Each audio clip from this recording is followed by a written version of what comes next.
Are you fired up? Are you ready to go?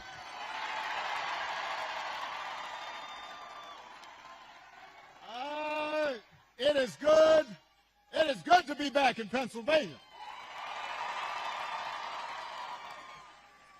It is good to be back in Pittsburgh.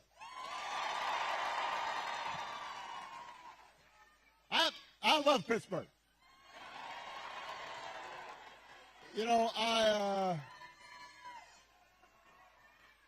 love the people of Pittsburgh. I love the food in Pittsburgh. I don't usually do this, but this is a little bit of a Yelp rating. Just had some of Pamela's pancakes. I first had those like 10, 15 years ago when I was running. You can also vote by mail. And if you need to figure out how to do that, just go to iwillvote.com, PA, to find a place to vote early or to request a ballot. And, of course, you can vote at your polling place on Election Day, November 5th. But if you're at this rally, let's face it, you're probably voting unless you are 12. So you also have to help your friends and family make a plan to vote. And even if you're 12, you can do that. Talk to your mom and dad and aunts and uncles, because together we have a chance to choose a new generation of leadership in this country and start building a better and stronger and fairer and more hopeful America. Now, you've already heard tonight, this election is going to be tight, because there are a lot of Americans who are still struggling out there. They're still striving to make life better for themselves, for their families, and for their kids. And let's face it, as a country, we've been through a lot these last few years. We had a historic pandemic wreaking havoc on communities and businesses. Disruptions from the pandemic then caused prices to spike, and that put a strain on family budgets. And in many ways, it's felt like the aspirations of working people have taken a back seat to the priorities of the rich and the powerful. So I get it, why people are looking to shake things up. I mean, I am the hopey changey guy. So I understand people feeling frustrated and feeling we can do better. What I cannot understand is why anybody would think that Donald Trump will shake things up in a way that is good for you, Pennsylvania. I don't understand that.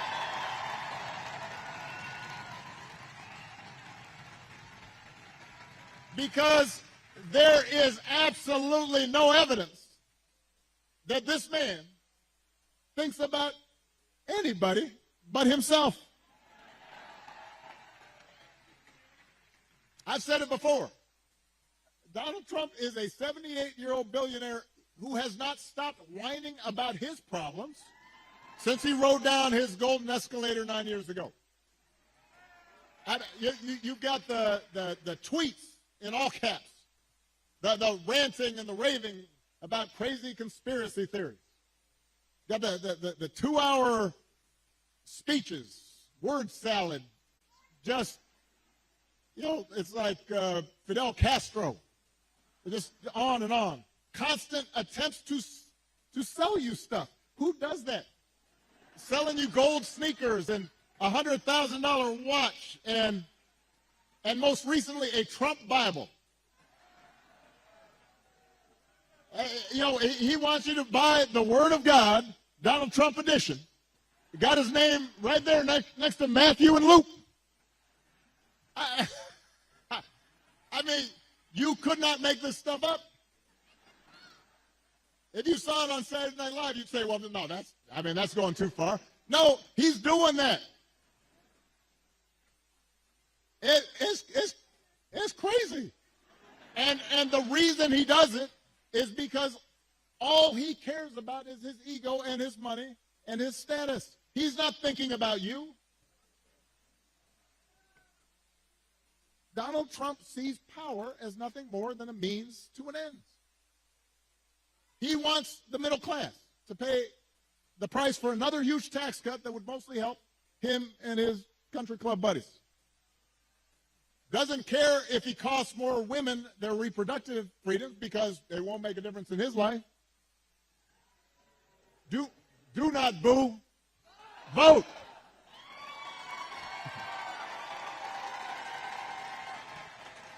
They can't hear your boos, but they can hear your votes.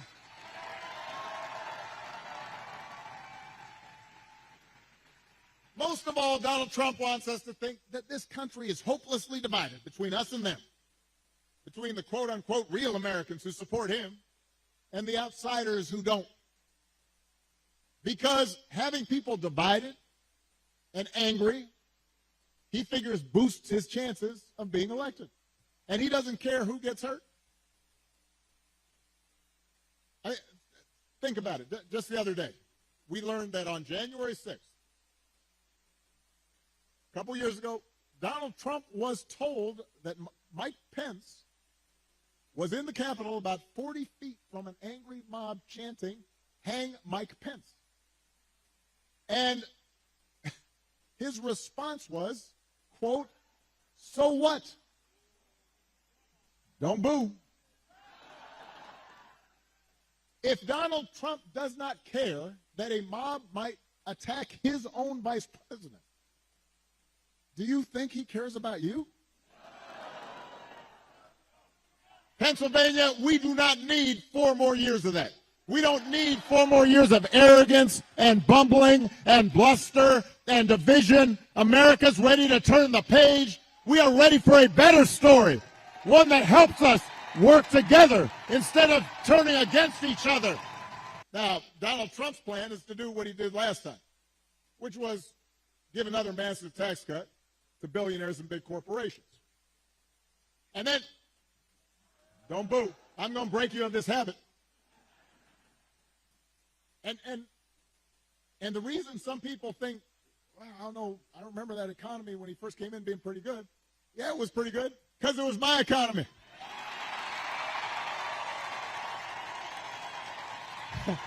We had 75 straight months of job growth that I handed over to him. It wasn't something he did. I had spent 8 years cleaning up the mess that the Republicans had left me the last time. So just in case everybody has a hazy memory, he didn't do nothing except those big tax cuts. His other big economic plan now is to slap tariffs on everything, from food to TVs. Now, understand what tariffs are. Anything that's coming from that's made elsewhere and comes here, you slap extra money on top of it. And if other countries are cheating, in some cases, it makes sense because you want to have a fair playing field. But what he's proposing is basically a Trump sales tax that could cost the average family almost $4,000 a year. So if you're concerned about higher prices, that is not the way to get lower prices. That's going to come out of your pockets. You think prices are high now? Donald Trump's message basically is, you ain't seen nothing yet. All right, so that's as far as you can tell, that's his plan, right? Because it's not written down anywhere. When it comes to health care, you heard it in the debate. Donald Trump's got one answer. Ending the Affordable Care Act that 45 million people rely on. The other day, his running mate, J.D. Vance, you got to vote. The other day, his running mate had the nerve to say, Donald Trump salvaged the Affordable Care Act.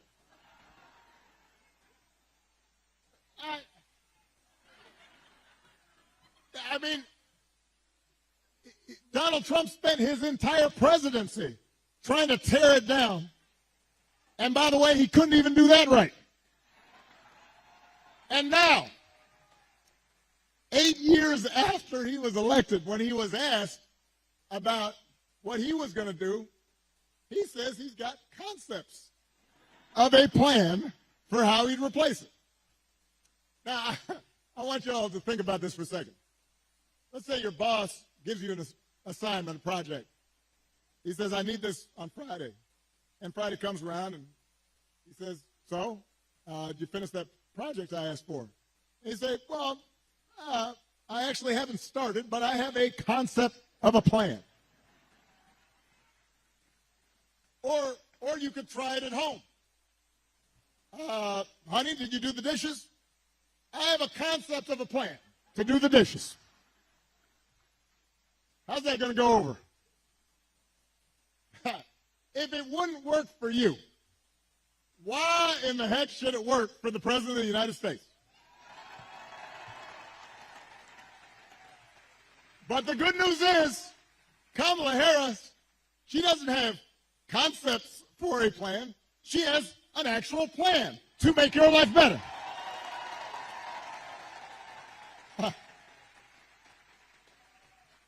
To bring down the cost of things like groceries. She'll go after corporations that are jacking up prices. Just like she went after big banks and for-profit colleges when she was an attorney general in California. And believe me, when she does, nobody's going to want to stand in her way. I remember after the home mortgage crisis, Kamala pushed me and my administration harder than any other attorney general in the country to make sure homeowners got a fair settlement. It did not matter that she was pushing a Democratic administration. She was not going to let anybody stop her from winning as much relief as possible for the families who deserved it. And because of the work she did, those families got billions more than they would have otherwise got. That's the kind of president Kamala Harris will be.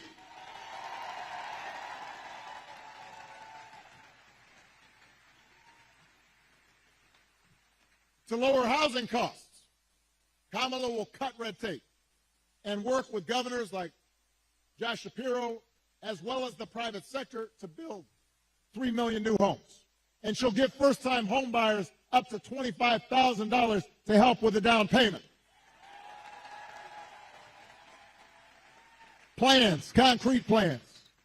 And for a lot of folks, that could be the difference between watching their dreams pass them by or finally owning a place of their own. To lower health care costs, Kamala already worked with Joe Biden to take on the drug companies and bring down the cost of insulin and hearing aids and more than 50 prescription drugs. And as president, she will never stop working to limit out-of-pocket costs and protect your care. That's who Kamala is. She's got a track record of doing it. And here's a big one. Instead of giving more tax breaks to billionaires and raising prices on working families, Kamala will give a tax cut to 100 million middle class and working people here in America.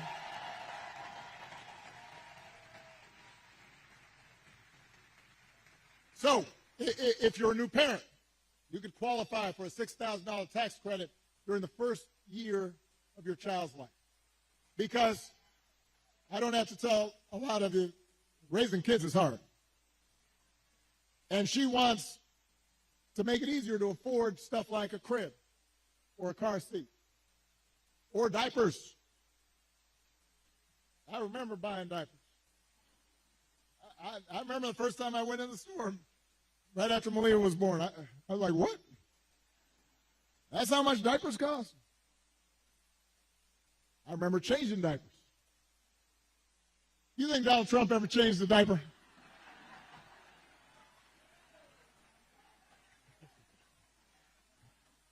Yeah.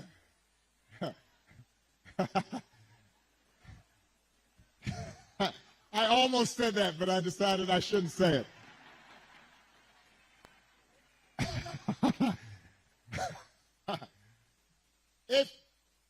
If you're starting a small business, Kamala Harris will give you a $50,000 tax credit to help you get it off the ground. That's who Kamala Harris is. That's what she stands for. So with Kamala, you've got actual plans. Trump, concepts of a plan. Now, if you challenge Trump to elaborate and enumerate his concepts, he will fall back on one answer. J.D. Vance does the same thing. Doesn't matter what the issue is, housing, health care, education, paying the bills. Their only answer is to blame immigrants. They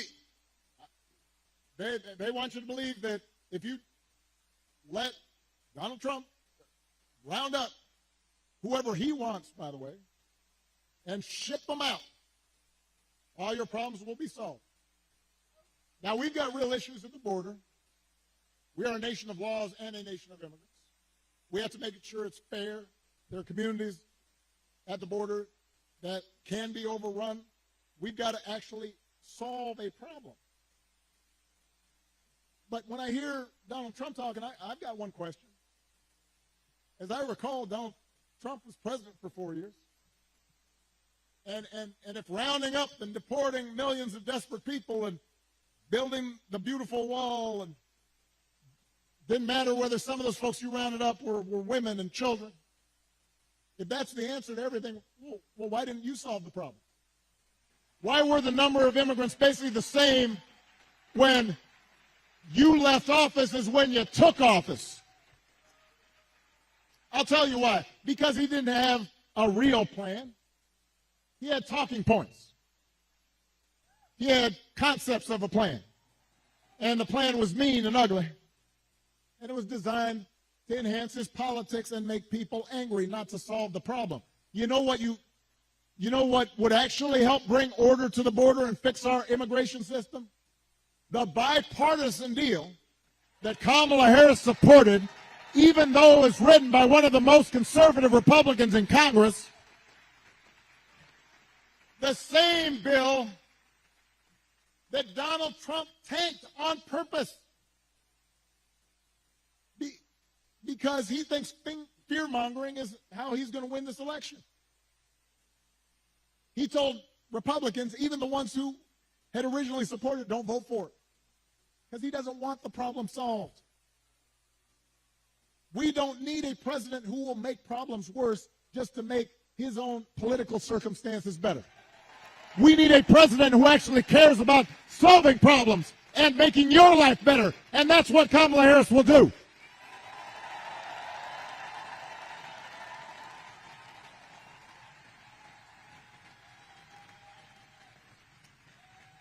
And to help her do it, she will need a Senate full of serious public servants like Bob Casey.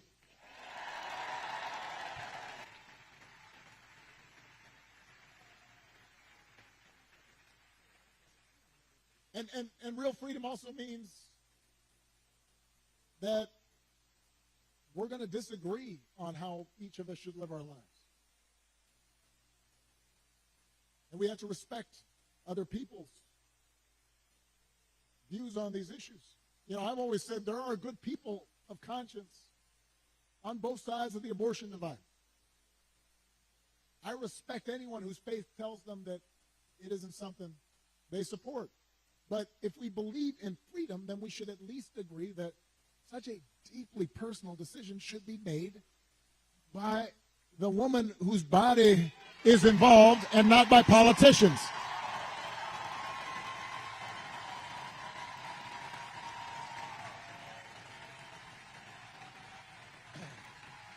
And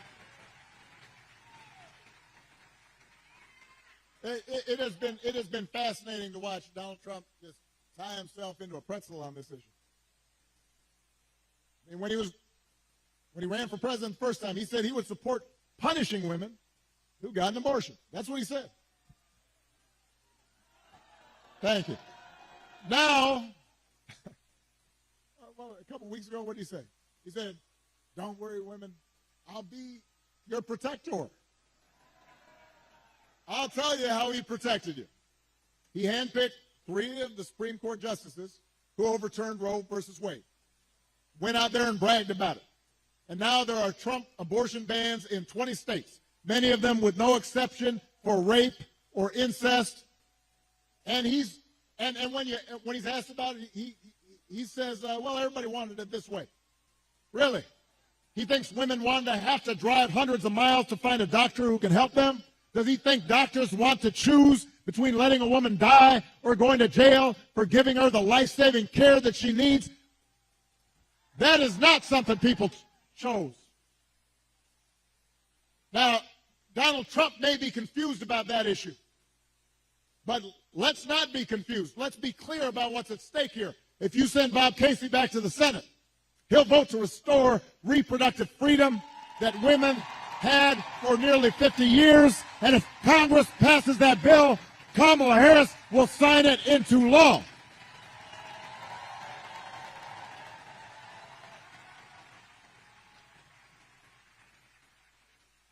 Because they understand that freedom is about being able to make the right choice for ourselves and our families. It's about recognizing that other people have the freedom to make their own choices, even if they're different from ours. And it's an example of how, at the end of the day, this election isn't just about policies. It's about values. It's about who we are and how we treat each other. And the example we want to set for our children and for their children. And it's about character. You know, some of you know that when I was growing up, I didn't have a father in the house. But I did have plenty of people around me. Stepfather, grandparents, teachers, coaches, and most of all my mom, who taught me the difference between right and wrong, who showed me what it meant to have integrity and to be honest and to be responsible and to work hard and to treat other people like we wanted them to treat us. And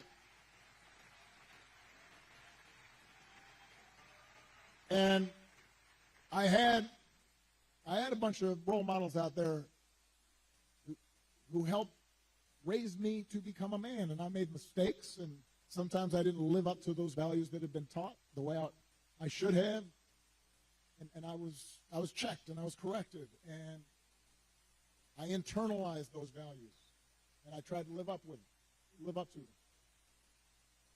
And I suspect most of you grew up the same way. And you know, that process of trying to live out your best self, trying to live out your values, that doesn't stop after the age of 20 or 21. It keeps going. And as I got older, I continued to benefit from friends like Bob Casey and Josh Shapiro and others who would reinforce those values and who I didn't want to disappoint. And obviously my wife and my daughters, you know, who I want to make sure, you know, Malia and Sasha are watching. I want to make sure that I don't disappoint them and that I'm passing on these values to them. You know, and here in Pittsburgh, I'm thinking about another example. Somebody who was a dear friend of mine who's passed away now, Dan Room, who, you know, here was a guy who won 6 Super Bowls, 8 AFC championships, had enormous wealth and power. But I remember walking around, I guess it was Heinz Field by that time. I'm old enough to remember Three Rivers Stadium. Now I know it's something else. But Dan knew the name of every single person in the Steelers organization. You know, we'd pass by a custodian and he'd say, "Hey, Jimmy, how you doing? How's the family?" All the front office staff, he cared about them. He used his influence to get more black and brown head coaches hired in the NFL. He gave back to his community. He was known for his integrity. He helped support the peace process in Northern Ireland, became my ambassador to Ireland, and continued to help encourage people who were so far apart to come together. He had character. That's what I think about so much these days, because it's so different from what we see out of the Republican nominee. And it's been one of the most disturbing aspects of this election season about Trump's rise in politics, is how we seem to have set aside the values that people like Dan stood for and Bob stood for and that I was taught, and those didn't used to be Republican Democratic values. I mean, it used to be we'd have arguments about tax policy or foreign policy, but we didn't have arguments about whether you should tell the truth or not. We didn't make excuses for people who just violated basic norms of treating people fairly and with respect. I mean, just last week, I talked about this. We had one of the deadliest hurricanes in American history. The beautiful town of Asheville, North Carolina, one of my favorite places in the country. Spent time there, amazing people. Devastated. Hundreds of people killed. And President Biden and Vice President Harris were down there meeting with local officials and comforting families, asking how they could help. And Donald Trump at a rally just started making up stories about the Biden administration withholding aid from Republican areas and siphoning off aid to give to undocumented immigrants. Just made the stuff up. Everybody knew it wasn't true. Even local Republicans said it was not true. And now the people of Florida are dealing with another devastating storm. And I want you to watch what happens over the next few days, just like the last time. You're going to have leaders who try to help, and then you have a guy who will just lie about it to score political points, and this has consequences. Because people are afraid, and they've lost everything, and now they're trying to figure out, how do I apply for help? And some of them may be discouraged from getting the help they need. The idea of intentionally trying to deceive people in their most desperate and vulnerable moments. And my question is, when did that become okay? I'm not looking for applause right now. I want to ask Republicans out there, people who are conservative, who didn't vote for me, who didn't agree with me. I had friends who disagreed with me on every issue. When did that become okay? Why would we go along with that?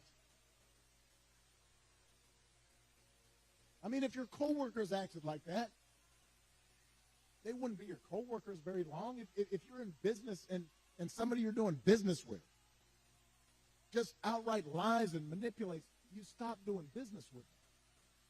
Even if you had a family member who acted like that, you might still love them, but you tell them you got a problem. And you wouldn't put them in charge of anything. And yet, when Donald Trump lies or cheats or shows utter disregard for our Constitution, when he calls POWs losers or fellow citizens vermin, people make excuses for it. They think it's okay. They think, well, at least he's owning the libs. He's really sticking it to them. It's okay as long as our side wins. And by the way, I'm sorry, gentlemen, I've noticed this especially with some men who seem to think Trump's behavior, the bullying and the putting people down, is a sign of strength.